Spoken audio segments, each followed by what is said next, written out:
You're listening to Rendezvous with the Writer with Bobbi Jean and Jim Bell, only on LA Talk Radio.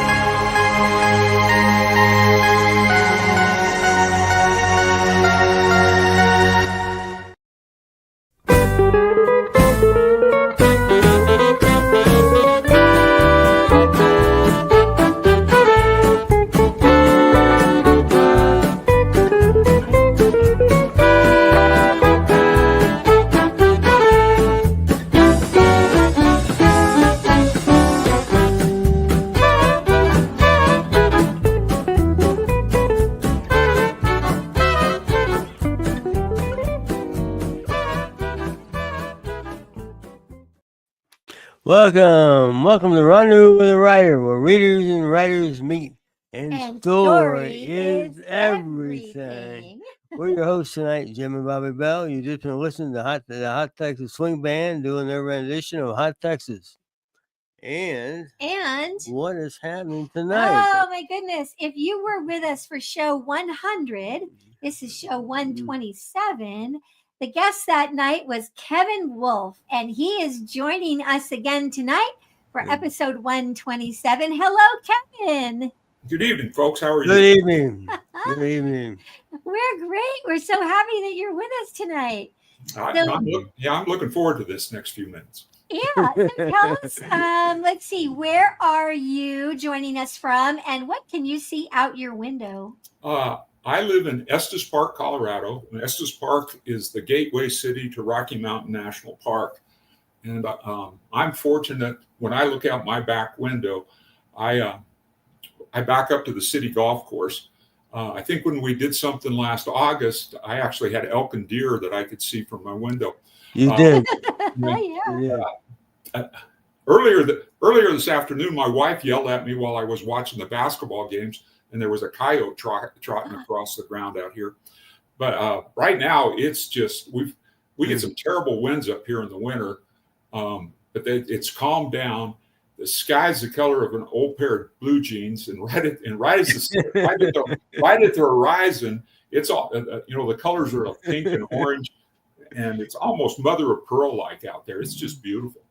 See, that's exactly how you write. Like a painter. The color of blue jeans, old blue jeans. Yeah, when we look out the window, we might say, "Oh, a balloon overhead," but we're not very imaginative. That's why we're not writers. But let's be honest with the people. I knew you were going to ask that question. Oh, Kevin, I think that is the way that you describe the world around you, no matter who asks the question. Well, the last time you were with us, and that's what we were speaking about just a moment ago, Trail Ridge, a Guy Hogan mystery had just come out, and you were our guest number 100, which was so very exciting.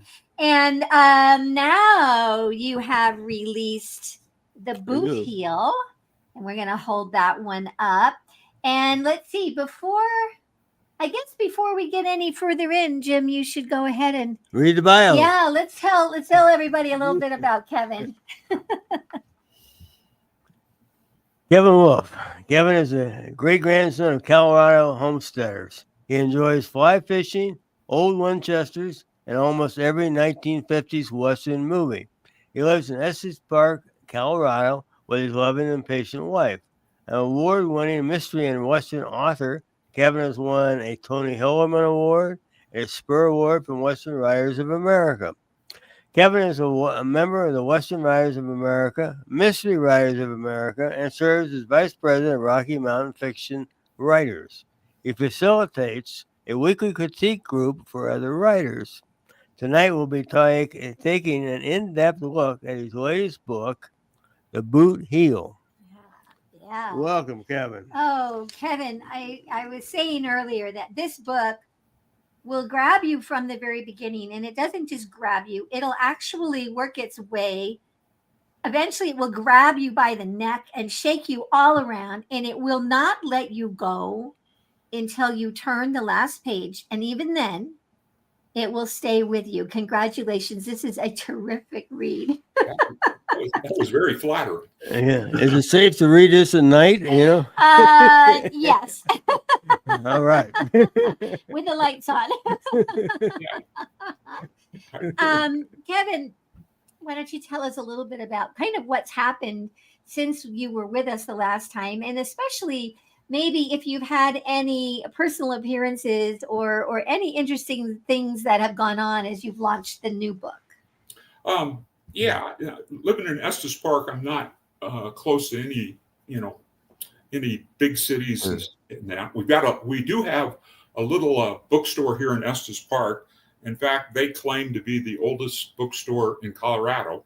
That's because they started as a regional store in the 1890s, and I think they sold a Bible or something at that time. But now it's a full-fledged bookstore.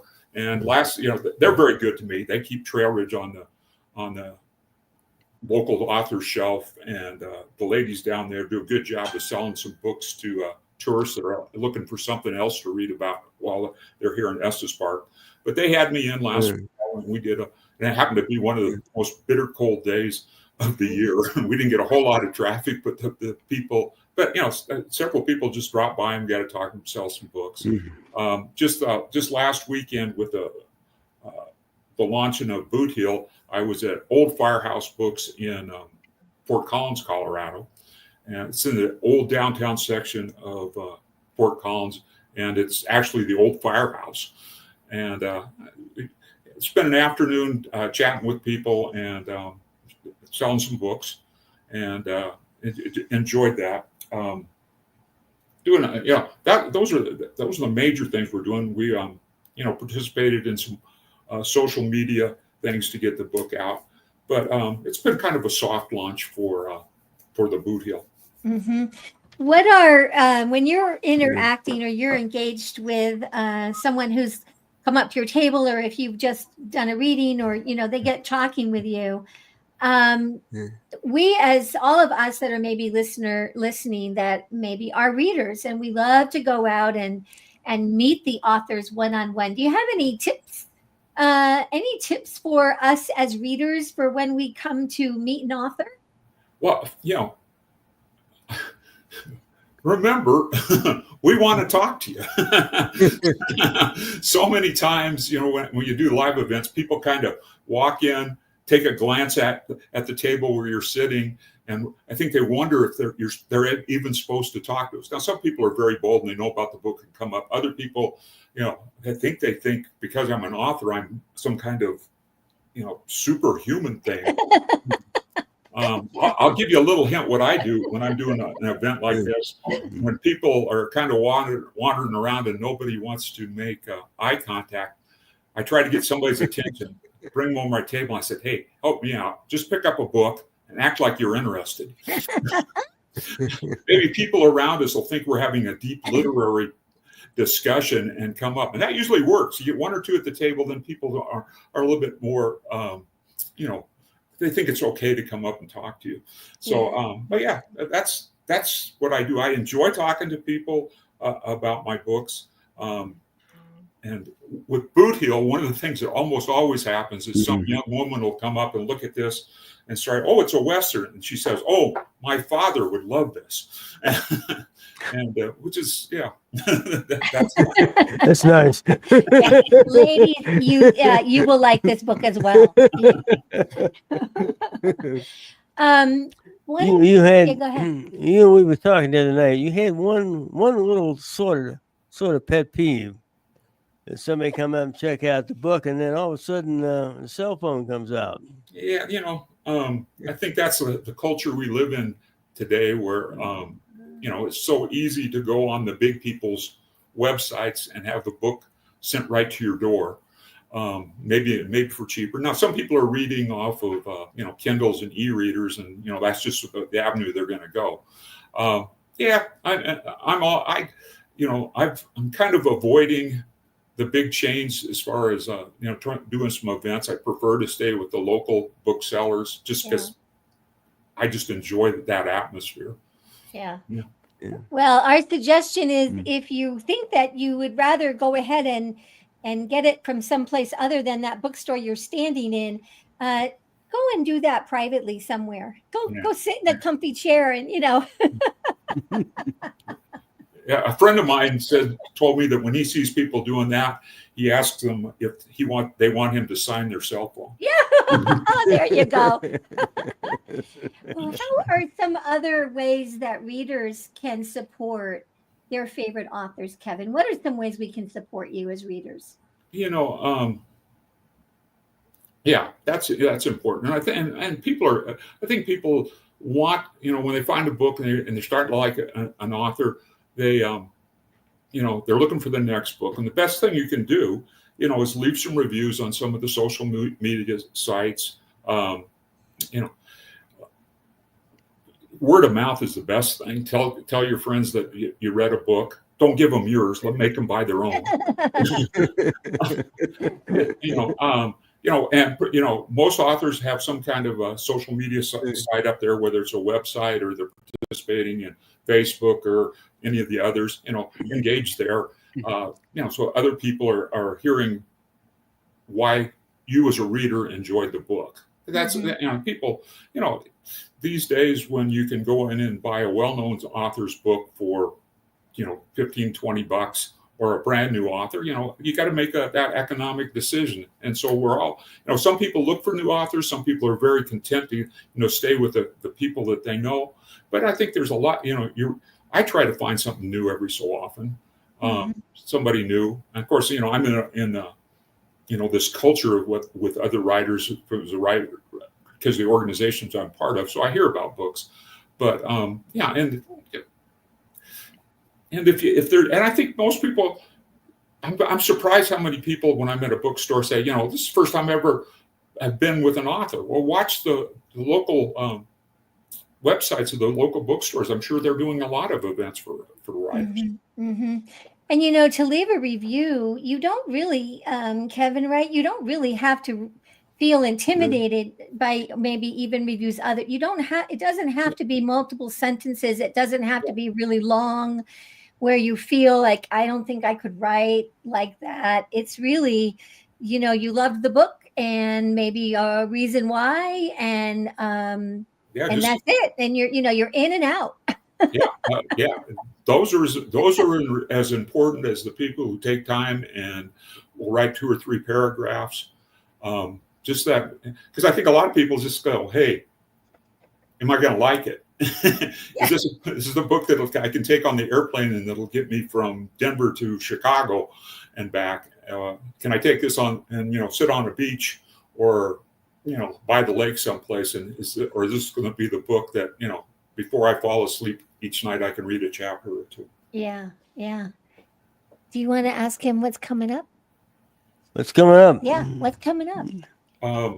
Great question. I'm planning on releasing 4 titles this year. The first was Boot Heel. The second will be in 2015. My novel, The Home Place, won the Hillerman Award. So that's 10 years ago. We're going to bring out a 10th anniversary edition of that book, which has never been in paper or as an the ebook is down because it's out of print with the publisher.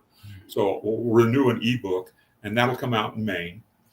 So those are 2 titles in my backlist that'll be out. And then I'm shooting for August, and we're finishing up things right now. I'll bring out a book called Comanche County. Comanche County is really the sequel to The Home Place. Not as much as a sequel, but you're going to revisit the characters and the setting from that original book that was, like, say, 10 years old. It's a book I've been working on for several years, and it gets put, because of different events, it got pushed to the side. But I just sent it off to an editor this week. We're working on the cover art right now and stuff like that. So we're looking at that. And then for Halloween time in October, it'll be the second Guy Hogan story. Oh, yay. Do you need any advanced readers on that one, Kevin? We probably will.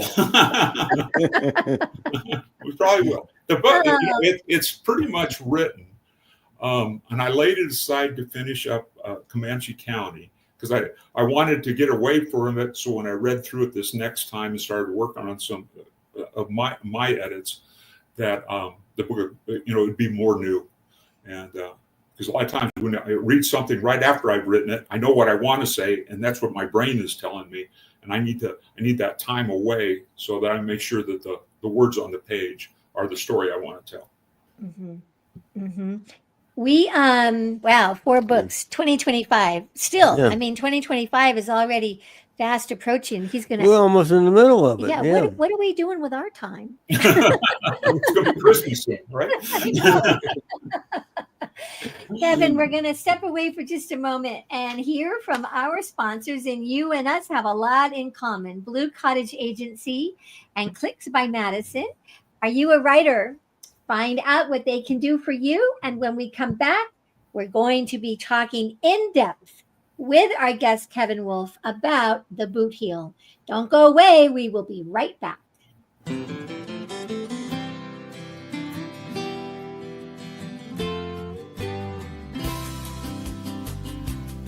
Rendezvous with a Writer is sponsored by Blue Cottage Agency and Clicks by Madison, your author publicity and book marketing team. Experienced, trusted, effective. Contact them today at bluecottageagency.com. Welcome back. Welcome back to Rendezvous with the Writer. We have a special guest tonight, Kevin Wolf. We'll be talking about his book, The Boot Heel. Kevin. What a great book. Kevin, what inspired this book? What got you thinking about it? Well, I wanted to write a Western. Most of the other stuff, though there were Western settings, was more contemporary stories. And I'm a child in the 1950s. I mean, Saturday mornings, I found my way to before the parents got up, I found my way, poured my bowl of Frosted Flakes, found the TV and watched black and white episodes of Fury and My Friend Flicka, Ren 1010, Sky King. And those were the days when every evening there would be a different cowboy show on the networks. My favorite was Cheyenne. And so, I had Roy Rogers play sets with the Trigger and the Double R Bar Ranch sets and all the cows and horses and little cowboys to play with. I had Mattel Fanner 50s. And we played cowboys and Indians in the backyard. And so, that's always been an attraction. I think that in my bio, I mentioned that my mother's side of the family were homesteaders in eastern Colorado. And they actually homesteaded in near the town of Kit Carson, Colorado, which is in Cheyenne County. I mean, there's two Western, words that just come with it. And I think, that's always been something I've enjoyed. Even today, I've got on my TV, I can find this old TV station in which reruns a lot of old Westerns. And my wife will catch me on the couch watching one of them, and I have to tell her I'm doing research. I'm not just wasting time. But yeah, I think that's why I wanted to write the book. And I think that Westerns, I think there's two elements to a good Western story, or all Westerns, I really believe, even some of the contemporary stuff. First is kind of the legends of the West, whether it's, the cowboy code or the code of the West. The clash of cultures is, as we move through the independent man, making his way in the wilderness, that kind of stuff. And I think also there's the landscape of the West that people that live in the cities now. I mean, I live in Estes Park, and people travel from all over the world to come up and see the high country and the beauty here around us. And, that's one of the reasons I think that TV show Yellowstone drew people in. All of a sudden they saw this wide expanse of stuff. And, we live in our little capsules and, watch our cell phones for news and entertainment. And, looking out and seeing the big wide stuff around us is something that I think everyone craves at some level. Mm-hmm. Mm-hmm. Well, it's interesting. I think about your mom. We're talking about watching old Westerns, and up until she was about 100, Oh, She's my mom. 101 My now. mom, yeah. She watched Gunsmoke every day. Gunsmoke every day. And they watched when it was on, on in its normal time and all that.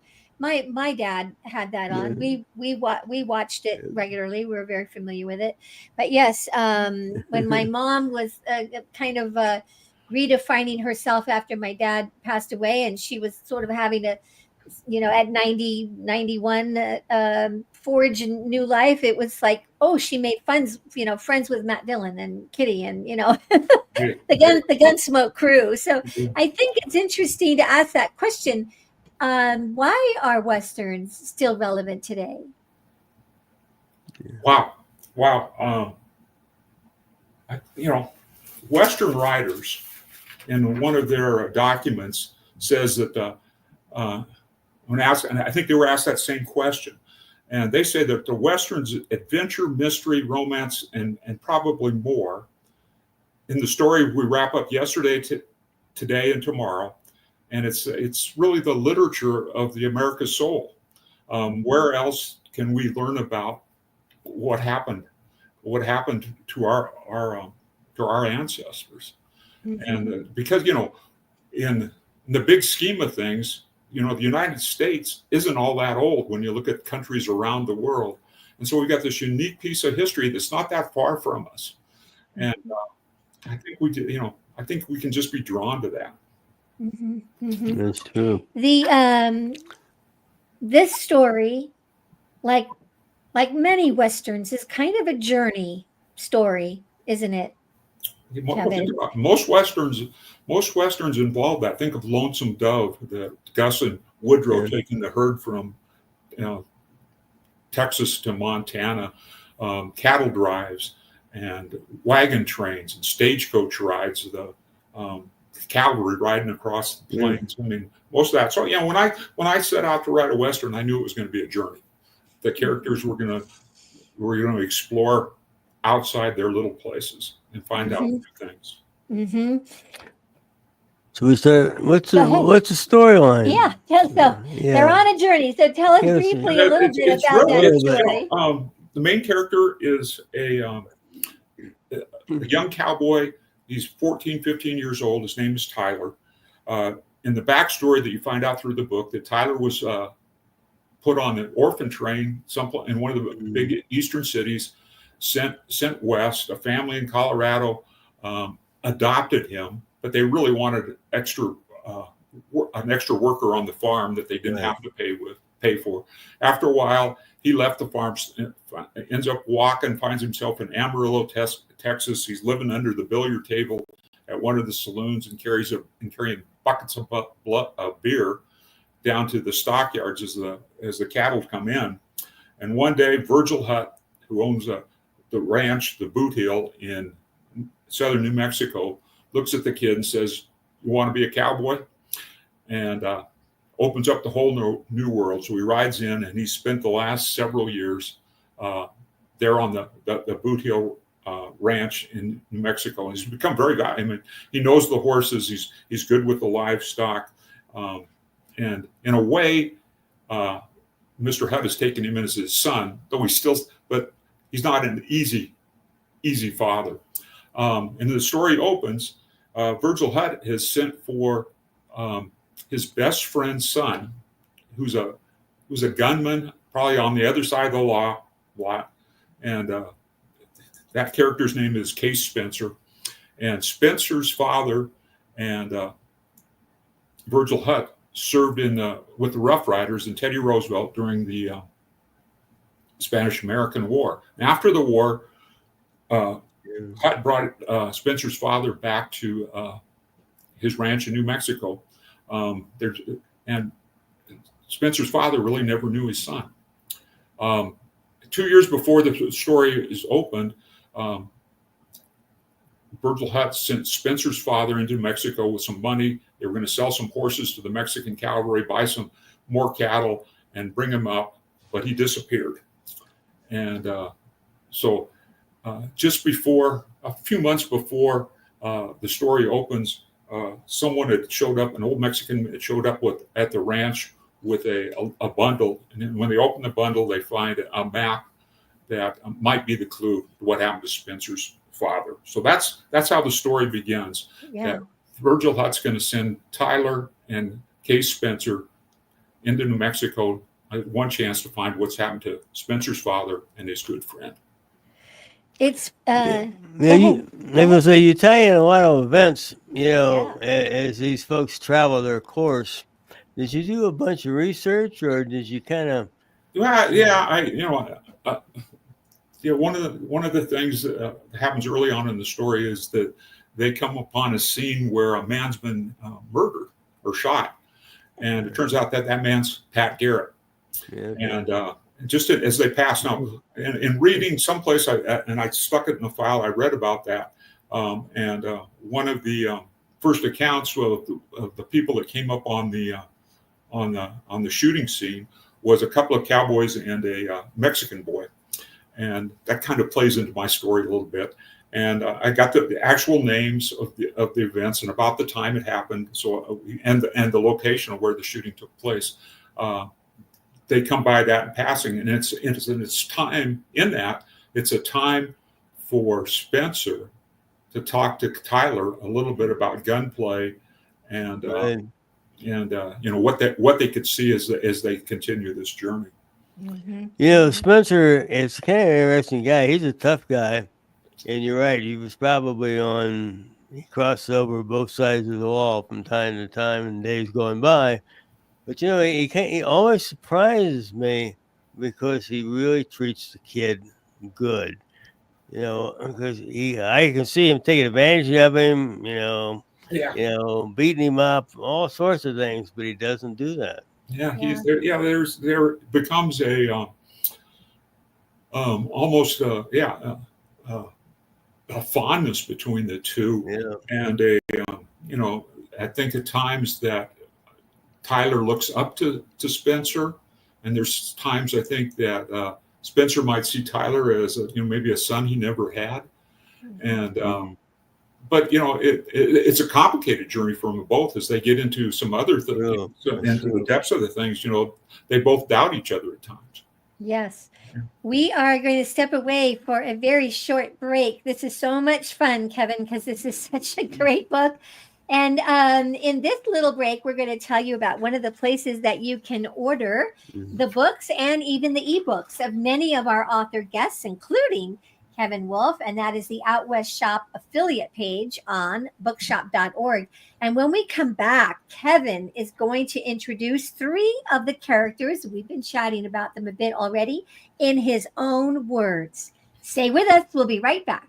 Story is everything. Find a great one on Out West Shop's bookshop. Go to outwestshop.com. Find books and CDs on the menu. Choose Shop Out West on bookshop.org. Browse through featured authors on Rendezvous with a Writer. Explore curated book lists and our featured picks. Add in note cards, calendars, and jigsaw puzzles. One-stop shopping for great gifts. Use the search box to find thousands more titles. Make the switch. Your purchase supports us as independent booksellers. That's our story. Welcome back to Rendezvous with a Writer. We're talking with Kevin Wolf about the special book here, The Boot Heel. And we're going to get into some characters here, but I think you're going to read a page or two, right? Yeah. If I could, let me just read the first couple pages of the novel. Yeah, absolutely. Steam rose from the coils of intestines that the coyotes had torn from the horse's soft belly. Tyler done the right thing. Still his insides boiled and threatened to rage up his throat. He never wanted to kill another horse again. Maybe he could save the other horse. Here, fella, he whispered and caught hold of the gelding's halter. Mr. Hutt will know what to do. And the boy snatched up the old Winchester he'd shot the mare with and led the gelding away from the bloody ground.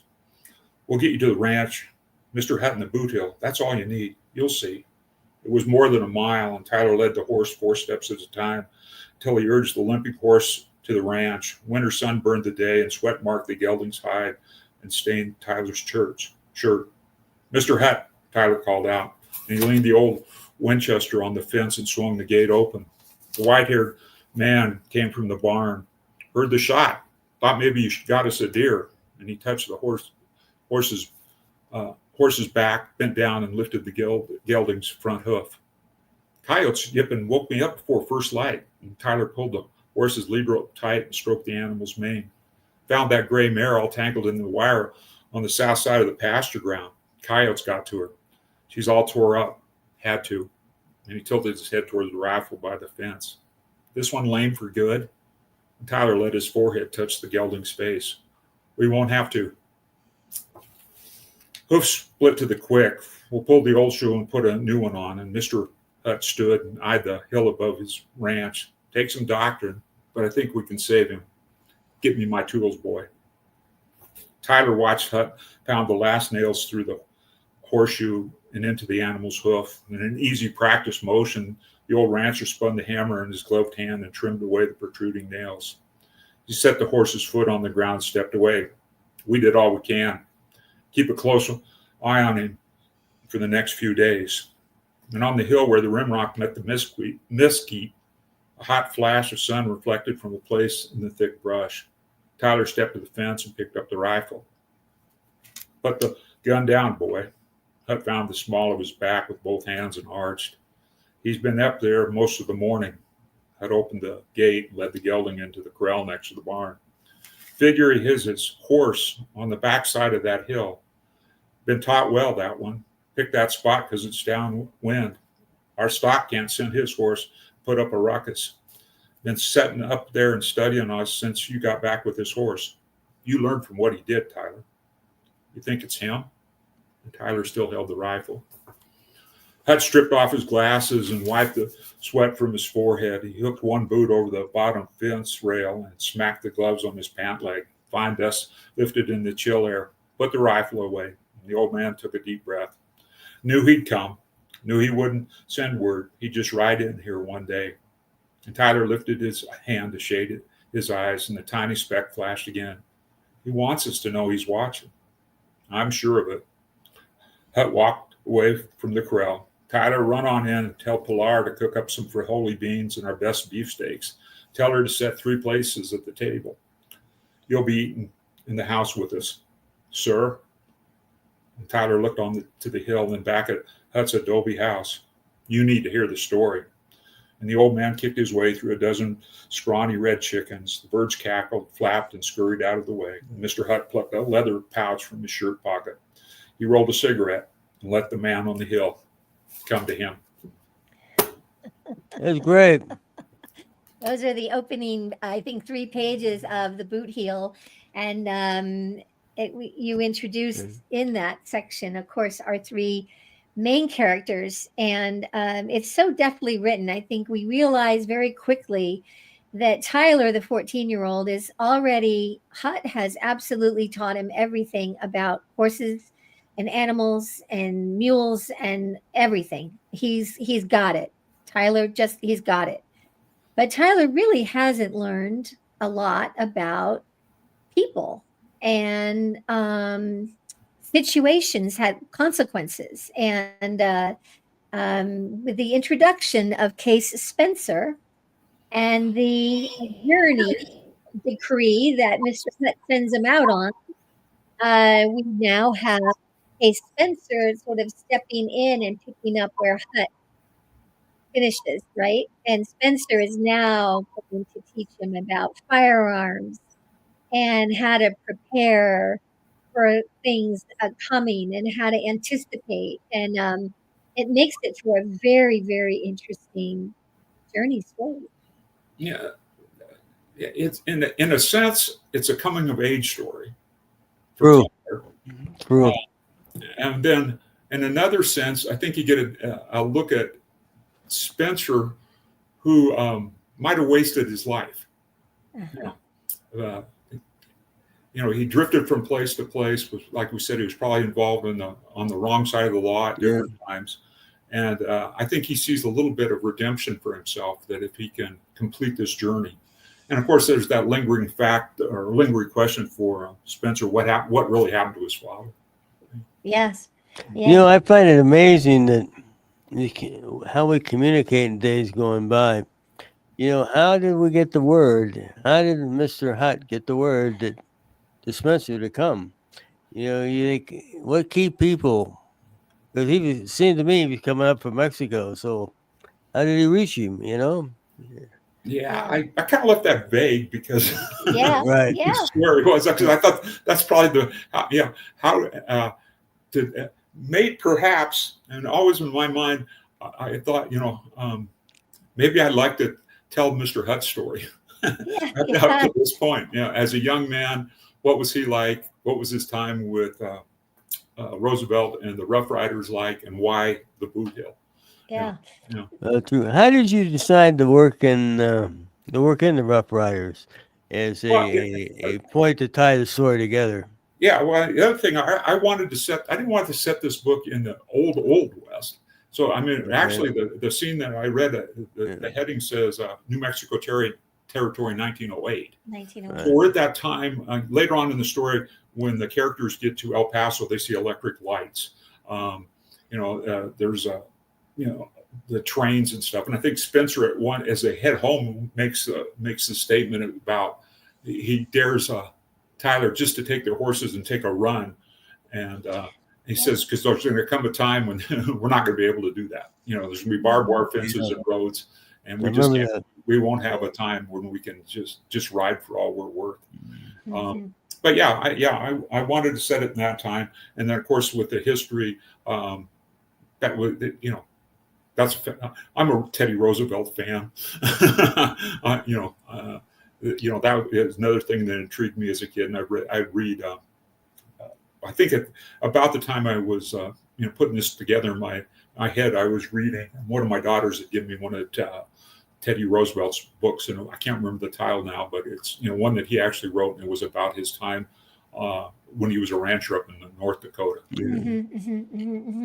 Well, and you introduce it's a fully fleshed out cast of characters, and some we see more than once, and some play their role and they move on. But you have Oliver Morris and his wife Alice, and I really enjoyed the scenes with them. And he also had a connection, didn't he, with Virgil Hutt and Spencer's dad? Yeah, He Oliver had served with them as Rough Riders together, and Oliver Hutt is now a very successful businessman in El Paso, and Alice is his wife. Incidentally, Oliver and Alice are my grandparents' names. That's fun. I was just going to ask you, many of these people remind you of real life characters. So who is some cousins that have read the book recognize that right off. So who is Dalton Fox modeled after? Anybody in particular? I think he's every bad guy in every Western I ever saw. From the one the Lone Ranger chased, the one that bushwhacked Matt Dillon. He's a rustler. He's a smuggler, and he's a bad dude. He's just not. And he's if he's that he's Jack Palance in Shane. He's going to kill without any thought of it. Yeah. Well, and I guess you really have to have that kind of an arch enemy. The foe, the good guys and the bad guys. I mean, you really have to have it. He can't just be a mamby-pamby bad guy. I mean, it's just not as interesting as really having a ruthless, evil, nothing redeeming about him kind of character to offset our journeymen, and they keep coming into contact with him, don't they? Yeah. From earlier in the book, we know that there was bad blood between Dalton Fox and Spencer's father. Yeah. We see him show up early in the story, leading a band of rustlers that really plant the seed for the journey. Yeah. And then at the end of the book, of course, there's the showdown. Mm-hmm. Mm-hmm. And we won't tell you what happens at that showdown. Oh, we can't do that, can we? No, because you have to read the book. We're gonna Yeah. dip. Go ahead. No, I'm sorry. Yeah, we just want to ask about Luke. Oh, yes. Just a sentence or two about Luke. This Indian lady. Yeah, she was a fun character. I really enjoyed her. Yeah. But Luke has been captured by Dalton Fox and the Rustlers, and she finds herself with them during this raid on Hutt's herd. And in the shootout that's left, they abandon her, and she's about Tyler's age, and she doesn't speak English. But as they look at, they find out that she is from a village in the area where they're headed. So Spencer grudgingly says, "We'll take her along. She can be our translator." And Tyler, teach her to speak English. Yeah. And she's pretty amazing. She is kind of amazing. Right away, she kind of goes to work. I mean, they don't ask it of her, but they need food, and she goes. She comes back a couple minutes later with rabbits, and they have that time when they need water really, really desperately. And she looks at the landscape, and she's able to find a spot that gets them, the water that they need. So she adds lots of dimension to the story by having her along with these gentleman riders. and for Tyler, I mean, he's lived his last few years on this ranch with other cowboys and the hired men, and the one woman is Pilar at the ranch house that tends to Mr. Hutt's needs and does some cooking. But Tyler hasn't been around a young woman. Yeah. No. Yeah. This whole journey is Tyler's invitation to the world at large. Yeah. We're going to step away one last time. Here's a word from another of our sponsors, and that is our own online business, outwestshop.com. And when we come back, we're going to chat a little bit about Kevin's writing process, and we'll be right back. Here at the Out West Shop, we're passionate about the American West, the truth and the myth. We're purveyors of fine Western goods. We scout for unique and distinctive apparel, accessories, home decor, and general merchandise that are a reflection of the Western lifestyle. We hunt for unique artisans and craftsmen who are inspired to create decorative art you can wear based on their own love for the story of the West. We round it up and bring it to you. Check out OutWestShop.com when you need anything Western. Welcome back to Rendezvous with a Writer. Special guest Kevin Wolf, and we're talking about this really neat book, Boot Heel. We got a couple of questions. We talked about the process, but did you want to say a word? You conduct a class. You got a little class of writers that you allowed us to sit in on the other night. Yeah, on Monday nights, I facilitate. I think that's the best word. Yeah. A group of writers, and we meet via Zoom on Monday nights, and currently, I think there's about 15 people at different times that Zoom in. And the format's very easy, that we allow each writer to send in up to 2,000 words of what they're working on. We put it on the screen, they read it, we talk about it for a few minutes, and then move on to the next. And we've got everybody from beginners that are trying to write something for their first time. We have multiple genres. We have people writing mystery stuff, some memoir writers, women's fiction, some fantasy and dystopian stuff. Even we got poets and essayists.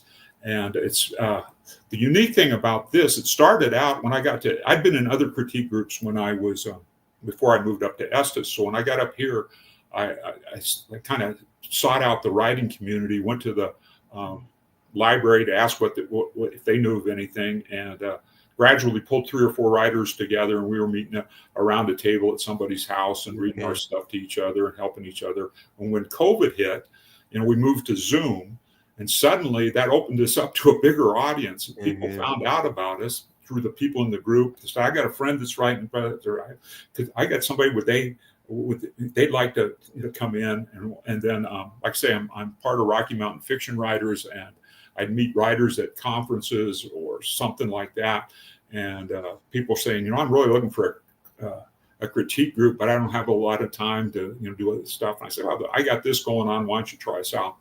And I think that it's been a really unique experience, and that I think we've developed into quite a little community.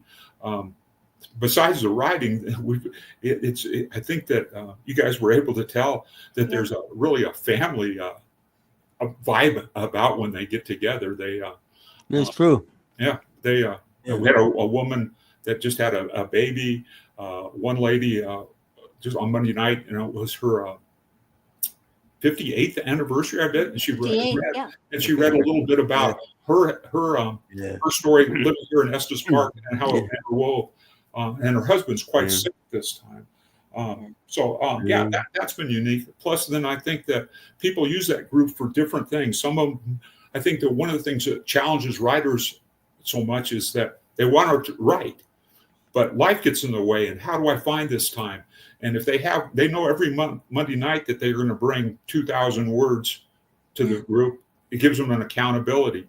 Some people do it every other week. Some people are there every week. And then I think that people, as from the critiques we offer, and we got some people that are pretty good critiquers noticing things, and there's some people that will just say, "Hey, I don't understand what you meant there." Yes. And I think then you recognize things in other people's writings that you're doing well or you're not doing well, and you can and look to see what they did or what I shouldn't do. We've got a lady that's a poet that you didn't get to hear of any of her stuff, but often she weaves some wonderful phrases together, and I see that showing up in more and more of the other writers' stuff as they just learning from it. So it's very rewarding for me. I enjoy it. We've had one woman signed a contract. Another fellow that wasn't there on Monday nights, his second book will come out here in May with major publisher. A couple have put stuff up on Substack, so they're you can go up. Their subscribers can see them online as they write stuff. One woman finished 100,000 word dystopian fantasy kind of thing last year. And then we got people that are just figuring out what they're doing. Yeah. Well, it was great. It's not uncommon for people that don't have pages to show up on Monday night just to keep up with it. Well, it was really an honor to be included and invited, and we enjoyed it immensely. So, Kevin, I'm just looking at time. Oh, my goodness, it's flowing by. So where can people find you, follow you, books and such? Kevin Wolf Storyteller is my website, and you can find out there. The books should be available to you in any bookstore. If they don't have it, they can get it, both Trail Ridge and the Boot Heel. And of course, that place we really didn't say too much about at the beginning, you can find it there too. And it's on bookshop.org, including probably the ebook. Yes. Jim, you have a quote. I do have a quote. This is great language you use, Kevin. And this is the quote is that Tyler's out looking for the bad guys. Night came in a crumb at a time, like fly specks on the barn windows. Cold clung to each gritty grain of darkness. The cattle spread across the trampled bottom ground near the creek.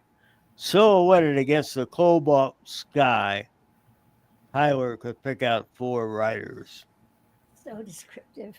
And another quick one, it's sort of at the end of the book, and he's giving really a compliment to Case.